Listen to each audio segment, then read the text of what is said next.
جی سعودی عرب میں آزاد کشمیر سے آئے ہوئے سابقہ وزیر اطلاعات و نشریات سردار عابد حسین عابد کے اعزاز میں پروقار تقریب انعقاد کیا گیا، جس میں کشمیری اور پاکستانی کمیونٹی نے بھرپور شرکت کی۔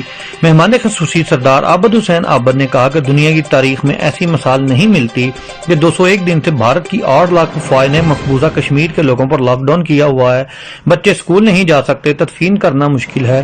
اس کے باوجود کشمیری بھائیوں کی جدوجہد آزادی میں حوصلوں میں اضافہ ہو رہا ہے۔ مودی جتنا بھی ظلم کر لے، کشمیریوں کی جدوجہد آزادی کو سرد نہیں کر سکتا۔ خون کے آخری قطرے تک کشمیریوں کی حمایت جاری رکھیں گے۔ تقریب سے خطاب کرتے ہوئے پاکستان پیپل پارٹی سعودی عرب کے جنرل سیکرٹری سردار رزاق نے کہا کہ غیور کشمیری عوام نے بھارتی ظلم و ستم کا جرأت مندانہ طور پر سامنا کیا ہے۔ وہ دن دور نہیں جب کشمیریوں کو اپنی جدوجہد آزادی میں کامیابی نصیب ہوگی۔ دیگر مقررین میں ریاض راٹھور، محمد خالد رانا، احسن عباسی، سردار نصیر، پرویز کٹانا، حافظ عبدالوحید، جہانگیر بدر، فہیم مہترا اور دیگر نے بھی خطاب کرتے ہوئے کشمیر کی آزادی کے لیے اپنی تمام تر کوششیں بروئے کار لانے کا عزم کیا۔ جی